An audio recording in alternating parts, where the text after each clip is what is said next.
আজকের ভিডিওতে আমরা হচ্ছে অ্যাবাউট আস আর কন্টাক্ট আস এই দুইটা পেজ আজকে ডাইনামিক করব। তো অ্যাবাউট আস পেজটা ডাইনামিক করার জন্য প্রথমে আমরা ব্যাকএন্ডে আসলাম। এইখান থেকে আমরা একটা পেজ ক্রিয়েট করতে হবে। এইখান থেকে এই পেজ থেকে পেজটা ক্রিয়েট করলাম। পেজটার নাম দিলাম কি ABOUT অ্যাবাউট আস, এবং অ্যাবাউট আসের ভিতরে আমরা সামথিং কিছু কন্টেন্ট দিলাম। আমরা যে কোনো একটা সাইট থেকে একটা কিছু কন্টেন্ট নিয়ে আসি। এই কন্টেন্টটুকু নিয়ে যাই। তো এটার জন্য কি করব, এইখানে পেস্ট করে দিলাম। তো আমাদের ডিফল্ট পেজটাই থাকুক। এটা আমরা যখন সেভ দিব, এখন এই অ্যাবাউট আস পেজটা আমরা নেভিগেশনে সিলেক্ট করে দিয়ে আসি। আমাদের তো অ্যাবাউট আসের লিঙ্কটা, আচ্ছা নেভিগেশন লোড হোক, মানে এই অ্যাবাউট আস পেজে ক্লিক করলে যাতে আমাদের অ্যাবাউট আস পেজ নিয়ে যায়। এইখানে খেয়াল করলে এটা হ্যাশ, এই যে হ্যাশ দেখা যাচ্ছে। তো আচ্ছা আরেকবার রিলোড দিই।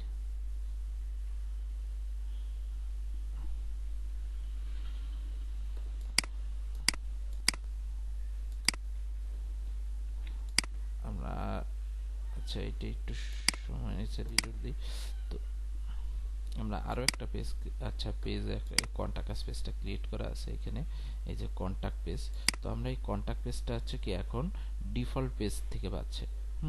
তো আমরা চাচ্ছি কি এই একটা টেমপ্লেট ক্রিয়েট করব। আমাদের এই যে একটা কন্টাক্ট ফর্ম পেজ ক্রিয়েট করা হয়েছে, যদি একটু HTML ব্রোকেন আছে, এটা আমরা পরবর্তীতে ঠিক করে নেব। তো এই যে এই পেজটাকে আমরা এখন ডাইনামিক করব। আমাদের এই ডিজাইনটা হবে এই কন্টাক্ট আস পেজে আমরা দিব। তো এইটার জন্য সর্বপ্রথম কি করতে হবে, আচ্ছা মেনু চলে আসছে। তো আমাদের কি ডেমো মেনু সম্ভবত আমাদের। তো অ্যাবাউট আস যেই পেজটা, এটা এডিট করে ইউআরএলটা দিয়ে দেবো কোনটা, আমরা এইমাত্র যেই পেজটা ক্রিয়েট করলি নাম দিছি কি অ্যাবাউট আস, এই পেজটা অ্যাপ্লাইড সেভ দিলাম। সেভ। এখন যদি আমরা আমাদের পেজটা একটু রিলোড দিই, আচ্ছা আমাদের লোগোটা সম্ভবত লিঙ্ক করা হয় নাই, ওইটা লোগোটাও লিঙ্ক করতে হবে। তো এখন যদি আমরা অ্যাবাউট আস পেজটাই ক্লিক করি, দেখবো যে আমরা একটা অ্যাবাউট আস পেজ আমাদের ক্রিয়েট হয়ে গেছে ডাইনামিক ভাবে। তো এই ছিল, এইটা তো আসতেছে এই কন্টেন্ট থেকে, আর এটা আসতেছে টাইটেল থেকে। এটা হচ্ছে অ্যাবাউট আস পেজ, এটা ডিফল্ট পেজ। এখন আমরা কন্টাক্ট পেজ চাচ্ছি, যে কন্টাক্ট পেজে যখনই ক্লিক করব, আমরা এখান থেকে যখন একবারেই আসছি, কন্টাক্ট আস পেজটার লিঙ্কটাও ঠিক করে দিই। এটার জন্য আমাদের একটা পেজ ক্রিয়েট করা আছে, পেজটার নাম হচ্ছে কন্টাক্ট। হ্যাঁ, অ্যাপ্লাই চেঞ্জ করে সেভ দিলাম। এখন এটাই যখন যাব, আমরা কন্টাক্টে এখন ক্লিক করলে কি আছে, কন্টাক্টটা ব্ল্যাঙ্ক আছে। তো কন্টাক্ট পেজটা আমরা এরকম ক্রিয়েট করব। তো এর জন্য আমাদের কি হচ্ছে, যে আমরা এটা থাক, আমরা একটা টেমপ্লেট ক্রিয়েট করব, নাম দিব একটা পেজ টেমপ্লেট ক্রিয়েট করতে হবে পেজ, এবং এই পেজ ডট এটার নাম দিব CONTACT কন্টাক্টাস দিলাম। কন্টাক্টাস নামে একটা টেমপ্লেট ক্রিয়েট করলাম, সেটা আমরা লিকুইড ফরম্যাটে করব। লিকুইড আমরা জেসন না, লিকুইড ফরম্যাটে এখন কাজ করব। তাহলে কি করলাম, যে পেজ অ্যান্ড এটা লিকুইড ফরম্যাটে কন্টাক্টাস নামে একটা টেমপ্লেট পেজ টেমপ্লেট ক্রিয়েট করলাম। হ্যাঁ, এটা কি হয়েছে, এই যে পেজ, আর এটা কন্টাক্টাস লিকুইড, পেজ ডট কন্টাক্টাস লিকুইড, এটা হচ্ছে আমাদের কন্টাক্টাস পেজের জন্য টেমপ্লেট।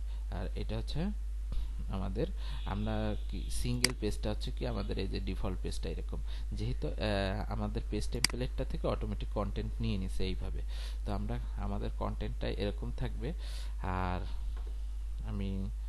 আমরা কোডটা নিয়ে আসতে হবে একটু। আমরা কি করব, আমাদের যেই এই টেমপ্লেটটা ওপেন করি আমরা, আর স্টাইলটাও ওপেন করি। তো আমাদের লাগবে কি সেকশনের জন্য, আমরা এই যে কন্টাক্ট ফর্মটা আমরা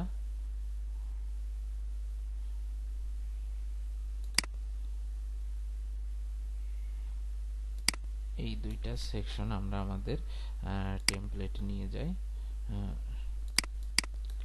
এই যে এখন যদি আমরা সেভ দিই, সেভ দিয়ে কন্টাক্টটা রিফ্রেশ করি আরেকবার। আচ্ছা সরি, আমরা একটা টেমপ্লেট যে ক্রিয়েট করছি, আমরা একটা পেজ, যেটা এই পেজের এটা তো ডিফল্ট পেজ, ডিফল্ট পেজ পাচ্ছে, কিন্তু আমরা একটু আগে আরেকটা টেমপ্লেট ক্রিয়েট করছি, ওই টেমপ্লেটটা এখান থেকে সিলেক্ট করে দিতে হবে, যে থিম টেমপ্লেট এইখান থেকে এসে কন্টাক্ট পেজ। আমাদের এখানে দুইটা টেমপ্লেট দেখতে হবে, একটা ডিফল্ট পেজ আর একটা হচ্ছে কন্টাক্ট পেজ। ডিফল্ট পেজ যেটা আমরা ক্রিয়েট করছিলাম আগের ভিডিওতে, এখন হচ্ছে কন্টাক্ট পেজটা ক্রিয়েট করছি। এখন যদি আমরা সেভ দিই, আমরা যদি এখন রিলোড দিই, দেখতে পারবো আমাদের সেই কন্টেন্টটা এইখান থেকে কন্টেন্টটা পাচ্ছে, সিএসএস পাচ্ছে না। তো সিএসএসটা আমরা দিয়ে আসি আমাদের স্টাইল সিএসএস এর ভিতরে। তাহলে আমরা এটা লিখবো এরকম যে styling start for contact us page. তো এইটা করলাম। এখন স্টাইলটা শুরু করি। আমাদের এটা লাগতেছে না, অনেক কিছুই লাগবে না।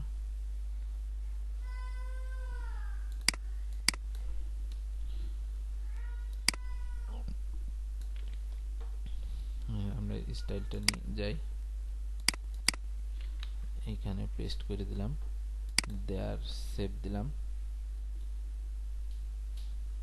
এবার যদি আমরা রিলোড দিই, আমাদের টেমপ্লেটটা চলে আসছে, এখানে ইমেজটা আসে না, ইমেজটা ডাইনামিক করতে হবে। তো এই হচ্ছে স্ট্যাটিক ভাবে আমাদের টেমপ্লেটটা আসলো। তো এটাকে আমরা HTML CSS দিয়ে আরো সুন্দর করে করব পরবর্তীতে, যে এইটা ব্যাকগ্রাউন্ডটা একটু সাদা করব। তো হালকা কিছু CSS করতে হবে, যেমন এইটার উপর থেকে আমরা একটা দেখি, যেমন কন্টাক্ট ফর্ম।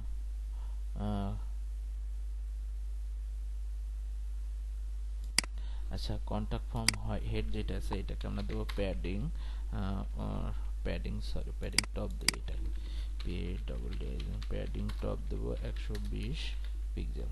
ওকে, একটু বাড়াই। আচ্ছা, 50 পিক্সেল দিলাম প্যাডিং।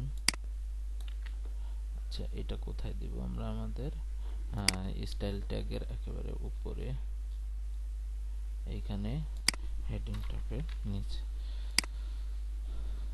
মোটামুটি একটা আমাদের ডিজাইন হইলো। এখন এইটাকে আর কি আমাদের ডাইনামিক করতে হবে।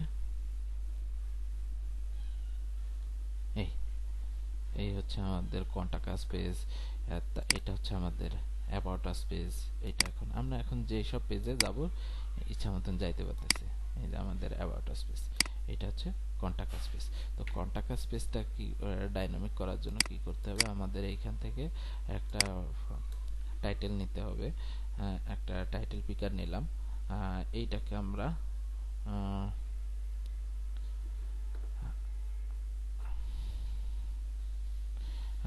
এইটাকে আমরা আছে এই পোর্শনটুক তো এরকমই থাকবে, একটা ইমেজ পিকার থাকবে, এটা ব্লকের মাধ্যমে করব।